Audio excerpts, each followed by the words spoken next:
आप सभी को जय मसीह की। आप सब कैसे हैं? और मैं आशा करती हूँ कि आप लोग अपने अपने स्थान में भले चंगे होंगे, क्योंकि परमेश्वर का वचन बताता है कि परमेश्वर का जो करुणा है हर एक दिन नई होती जाती है। तो आपके जीवन में परमेश्वर ने उस आशीष को किया है, मैं विश्वास करती हूँ। और आज का हमने मनन का भाग लिया है लूका रचित सुसमाचार, उसका 8 अध्याय और 2 पद। हालेलुया। और कुछ स्त्रियां भी थी जो दुष्ट आत्माओं से और बीमारियों से छुड़ाई गई थी, और वे ये हैं मरियम जो मगदलिनी कहलाती थी, जिसमें से 7 दुष्ट आत्माएं निकली थी। हालेलुया। इस जगह में हम जब लूका रचित सुसमाचार उसका 8 अध्याय का 1 पद में हम पढ़ेंगे, तभी ये वचन हमें समझ में आएगा कि जो 2 अध्याय है 8 का 2 पद क्या कहता है, उसको हम जानेंगे। तो इसके लिए हमें पढ़ेंगे। इसके बाद वह नगर नगर और गांव गांव प्रचार करता हुआ और परमेश्वर के राज्य का सुसमाचार सुनाता हुआ फिरने लगा, और वे 12 उसके साथ थे। हालेलुया। 12 जो चेले थे वो यीशु मसीह के साथ थे। और कहता है और कुछ स्त्रियां भी थी जो दुष्ट आत्माओं से और बीमारियों से छुड़ाई गई थी। हालेलुया। मेरे प्रियो, आज परमेश्वर का वचन कहता है कि उन स्त्रियों से, जिस तरह हम देखते हैं कि परमेश्वर के राज्य का सुसमाचार सुनाता हुआ फिरने लगा, जो लूका रचित सुसमाचार 8 अध्याय और उसका 1 पद में हम देख सकते हैं कि सुसमाचार सुनाता हुआ फिरने लगा। वो कौन कौन था? उनका जो 12 चेले थे और जो स्त्रियां थी जिसमें से दुष्ट आत्माएं निकली थी। कई स्त्रियों को परमेश्वर ने बीमारियों से छुटकारा दिया था। और वचन बताती कि मरियम जो मगदलिनी कहलाती थी, उसमें से 7 दुष्ट आत्माएं निकली थी। हालेलुया। इस जगह में हम देख सकते हैं कि स्त्रियों को आज जो सुसमाचार है वो किस रीति से परमेश्वर के संग मेरा करो काम करते थे। हालेलुया। वो कुछ ऐसे वैसे नहीं थी कि जो पहले से मजबूत और निडर, लेकिन परमेश्वर का वचन बताता है कि वो दुष्ट आत्माओं से ग्रसित था और बीमारियों से घिरी हुई थी, लेकिन उन्हें परमेश्वर ने छुड़ाया। हालेलुया। और छुड़ाने के बाद उन स्त्रियां ने क्या किया? परमेश्वर का सुसमाचार को सुनाया। हालेलुया। परमेश्वर के संग संग, प्रभु यीशु मसीह के संग संग उन लोग क्या किए? सुसमाचार को सुनाते गए। हालेलुया। आज हम बहुत से स्त्रियों को देखते हैं कि आज जैसे परमेश्वर ने उनके जीवन में काम कर देता है, लेकिन कई स्त्रियां ऐसे हैं कि उनके जीवन में भय रहती कि हम स्त्रियां हैं तो हम कैसे करेंगे, कैसे हम लोगों को सुसमाचार सुनाएंगे।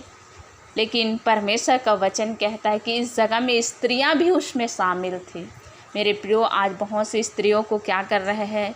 दबा देते हैं, सुसमाचार सुनाने नहीं देते। और कई लोग तो ऐसे हैं कि अपने घर परिवार के डर से, अपने रिश्तेदारों के डर से परमेश्वर के जो काम है, जो सुसमाचार है, उसको लोगों तक नहीं फैलाता। मेरे प्रियो, परमेश्वर ने हमें चुना है तो हमें क्या करना चाहिए? सुसमाचार को सुनाना है। और क्यों सुनाना है? क्योंकि हम भी जिस प्रकार एक जो दुष्ट आत्मा से ग्रसित थी उनका जीवन, और बीमारी से वो ग्रसित थी, उसको परमेश्वर ने बचाया है। तो यदि और लोग ऐसे दुष्ट आत्मा से ग्रसित होंगे, बीमारी से पीड़ित होंगे, तो उन लोग कैसे कर रहे होंगे? इसीलिए परमेश्वर का वचन बताता है कि दुष्ट आत्मा से जो 7 दुष्ट आत्मा निकली थी, वो स्त्रियां क्या करती थी? सुसमाचार को सुनाती थी। मेरे प्रियो, आज भी बहुत से जगहों में क्या है, सारी जो लोग हैं वो दुष्ट आत्मा से ग्रसित है और बीमारी से ग्रसित हैं, तो हमें क्या करना है, सुसमाचार को सुनाना है। बहुत से ऐसी स्त्रियां हैं आज परमेश्वर के कलाम को कई रीति से डर के वजह से, और हम कई स्त्री हैं तो ऐसे है कि अपने घर को, जैसे अपने घर को छोड़कर नहीं जा पाती। कई स्त्रियां हैं जिसके पास कोई साधन नहीं रहता, और बहुत से ऐसे स्त्रियां हैं जिसको उनके घर के लोग सुसमाचार को सुनाने नहीं देते। आज परमेश्वर आपसे मुझसे कहता है कि जो दुष्ट आत्मा से, 7 दुष्ट आत्मा से निकली हुई स्त्रियां, वो परमेश्वर की स्तुति, परमेश्वर के सुसमाचार को लेकर गया। क्या आप भी आज परमेश्वर के सुसमाचार को लेकर जा रहे हैं? क्योंकि जिस तरह आप पहले जीवन में दुष्ट आत्मा से ग्रसित थे, तो उस समय आपके जीवन में क्या हो रहा था, आज दूसरे लोगों के जीवन में वो दुष्ट आत्मा काम कर रहा है, वो बीमारी काम कर रहा है। तो क्यों हमें सुसमाचार नहीं सुनाना है? हमें जाने की ज़रूरत है, ताकि जिस तरह हम वो दुष्ट आत्मा से बचे, वो बीमारी से बचे, उसी प्रकार क्या करेंगे, उन लोग भी बच जाएंगे। मेरे प्रियो, आज हमें उस कदम को बढ़ाने की ज़रूरत है कि हम स्त्रियां हैं, इसके मतलब हम दब कर जो हमारे परमेश्वर ने हमारे जीवन में काम किया, उसको हम लोगों के लिए, लोगों के भय के कारण हम दबा कर न रखें। लेकिन आज क्या करना है, हमें फैलाने की ज़रूरत है। मेरे प्रियो, मैं भी दुष्ट आत्मा से ग्रसित थी, लेकिन परमेश्वर ने मेरे जीवन में अद्भुत काम किया।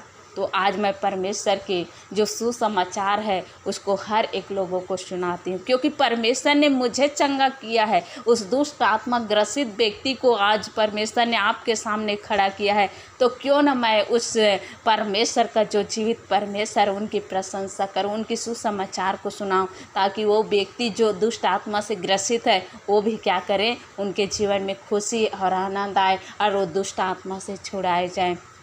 आज हमें दब के रहना नहीं है, लेकिन परमेश्वर के जो काम हमें सौंपा है उसको हमें करना है। परमेश्वर ने जो आपके जीवन में किया है उसको परमेश्वर के जो लोग हैं, जो आज संसार में क्या कर रहे हैं, अंधकार की शक्ति में उन लोग जकड़ कर रखे, उन्हें हमें छुड़ाने की ज़रूरत है। हालेलुया।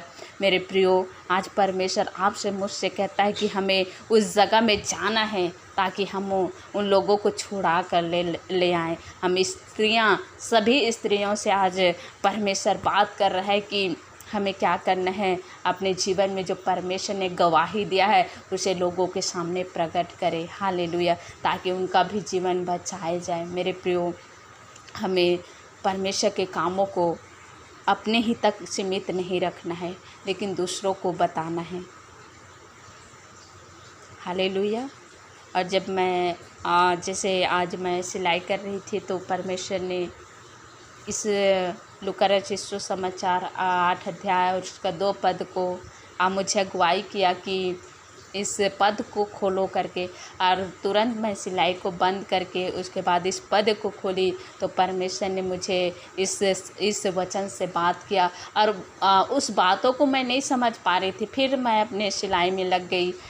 तो उसके बाद मैं उस जगह में सिलाई करते करते बात की, तो परमेश्वर ने मुझे कहा कि उन स्त्रियों के बारे में जो आज परमेश्वर के काम को दबा कर रख दिया है, किसी प्रकार के डर से, भय से, और अपने जीवन में परिवार के डर से, तो हमें इस बातों को छोड़ने की ज़रूरत है। परमेश्वर ने जो आपके जीवन में किया है उसको दूसरों तक हमें करने की ज़रूरत है। हालेलुया।